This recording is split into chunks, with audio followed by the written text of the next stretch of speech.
So I was really intrigued by something I saw recently. I watched a video. It was by James Townsend and Sons, and they made a product based off of an authentic 1700s era recipe for something called mushroom ketchup. So apparently, up until the mid 1800s, ketchup was primarily not a tomato-based product.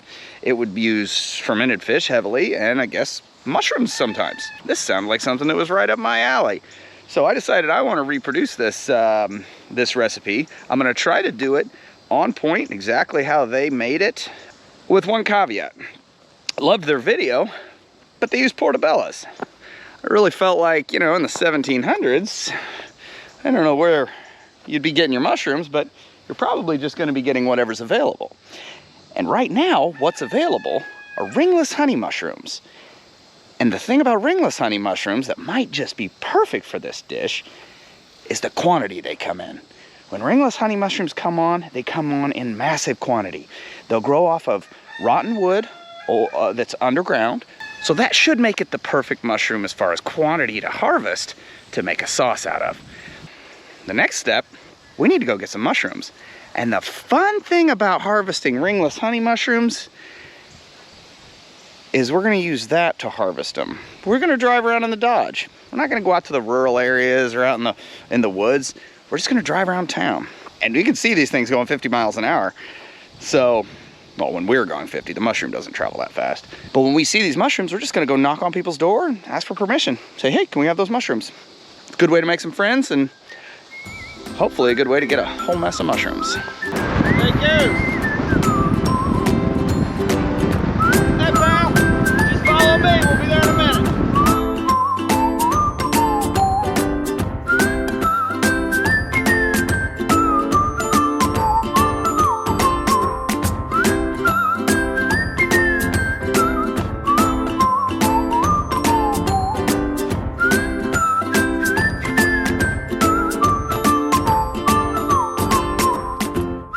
It's a little different than your normal mushrooms. Now you can find them in the woods, but the best place to find them is in neighborhoods like this.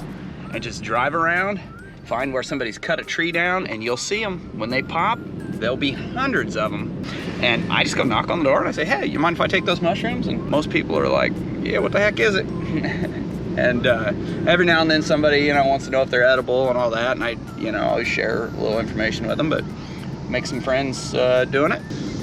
Here's a patch right here. This is them. When you find them in huge quantity. So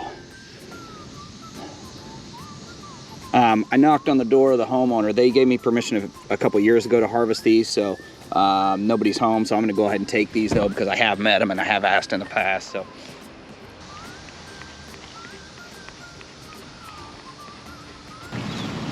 look at that haul right there. That's a batch of mushrooms now. The big old established trees will have just entire roots underneath the ground that die, and the ringless honeys gobble that up. I should have brought the bucket back.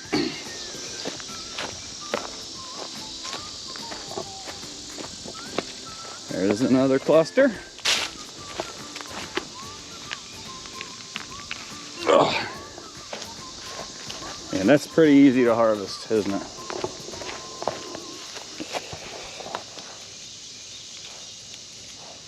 There you go. Not a bad little bouquet of mushrooms.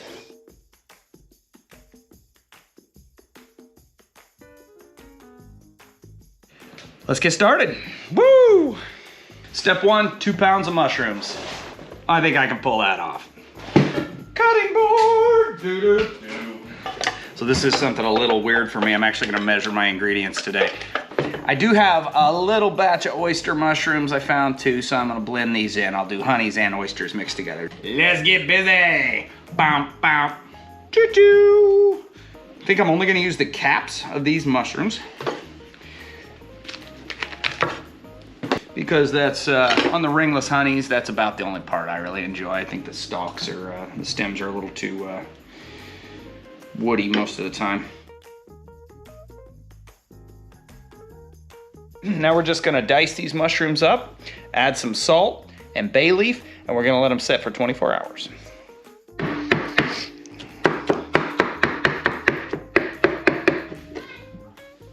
All right, there's our diced up mushrooms. We've got 2 spoonfuls of salt, a little bit of grass, and 2 bay leaves, homegrown, just like the recipe called for. So we're gonna stir this up and leave it for 10 minutes, just like the recipe called for. And I don't understand this resting period. It seems a little futile to me, but I'm gonna follow the recipe just like it says. So that means we're gonna stir it up, let it rest for 10 minutes, and then we're gonna move it to a different container where we can let it sit for 24 hours. So it's starting to moisten a little bit here, starting to release some moisture. So next step, it says let it set for 24 hours. I think I'm gonna add one little modification. I'm gonna smash it with my fist. These mushrooms may be a pinch drier than a portobello, the portobellos he used in the video. And I think smashing and breaking them will help release all the moisture that's in there. So I'm just gonna smash it down. Just like I'm making sauerkraut, really. That helps, yeah, see I'm already getting the moisture to release now, I can feel it.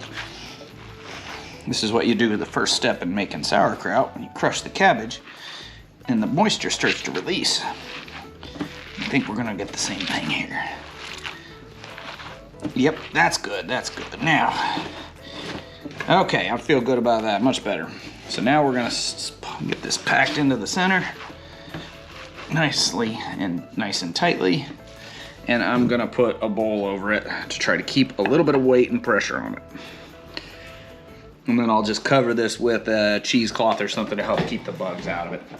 Okay, this recipe calls for 1 chopped onion, cayenne powder, but I have fresh cayenne, so we're gonna use that. This calls for the zest of 1 lemon. I do not have a lemon, so I'm gonna substitute with lemongrass from the garden. Can you grab the cloves, sweetheart? This calls for 1/4 teaspoon cloves. What are cloves anyway? 1/4 teaspoon allspice. We'll have to substitute thyme. What is allspice anyway? And 1/4 to 1/2 cup apple cider vinegar. We can do that. 1 tablespoon finely grated horseradish. Where will I come up with some horseradish? Horseradish. Will you hush? I'm trying to dig a hole, rooster.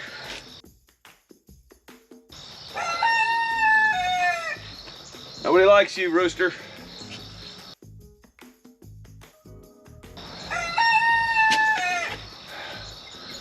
I'm gonna fry you. Well, I need to wash them off, but what I call a minimally invasive horseradish extraction, the horseradish plant may feel differently about, but should have our 1/4 cup horseradish to grate right here. Why you keep doing it, nobody knows. Horseradish good. We got fresher horseradish than that.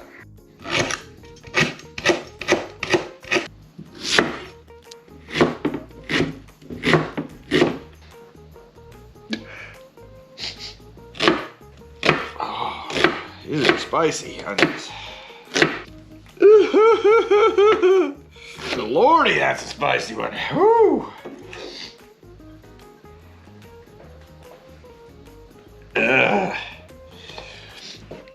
This is what the mushrooms look like after sitting all night. Nice and juicy. Put in the onion, lemongrass, horseradish, cayenne pepper, cloves, and the apple cider vinegar. Give it a stir. And now we're gonna give it a simmer over the fire.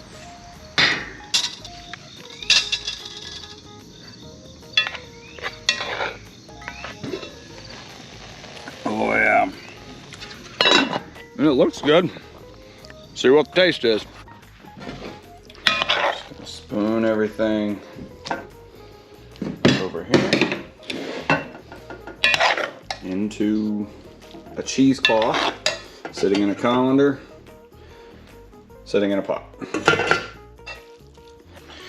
So I am gonna wrap this over. And I need something heavy to put on it. So if this, oh yeah, look at that. Perfect fit. And we're gonna let that set till we hopefully get some juice out of them. I think he called it masticating, but that seemed a little inappropriate for my channel. All right, so I can't take any more. It's been draining for maybe 5 or 10 minutes. Ah! This is a lot thicker. It's definitely more like a gravy consistency almost, but I think that's because the lower moisture content of the mushrooms I used. The portobellos he used in the video have a really high moisture content. So I have an old malt vinegar bottle here, and that's what I'm going to use to bottle this. Don't spill a drop, please.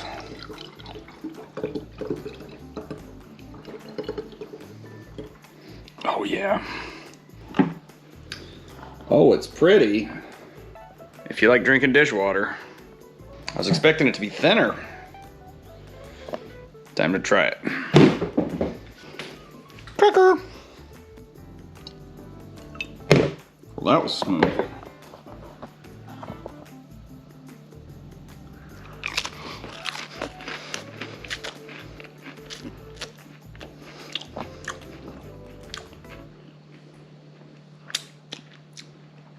Oh, I could eat that all day. That was good. Let me try it again.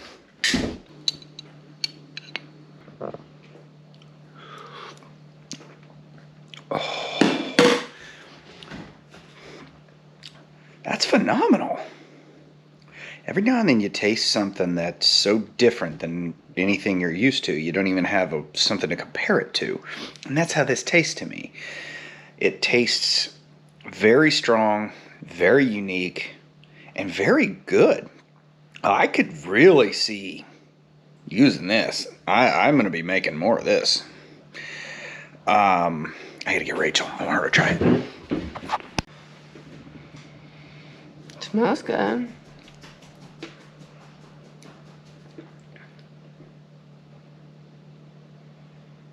What?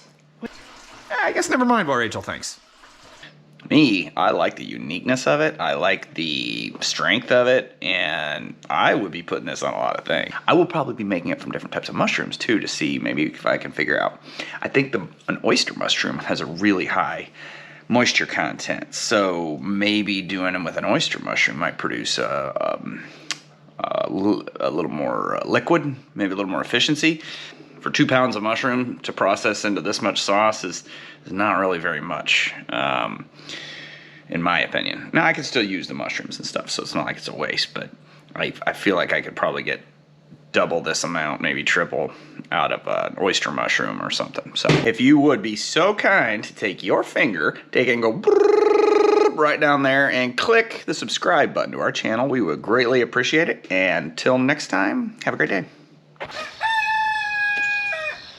Shut up.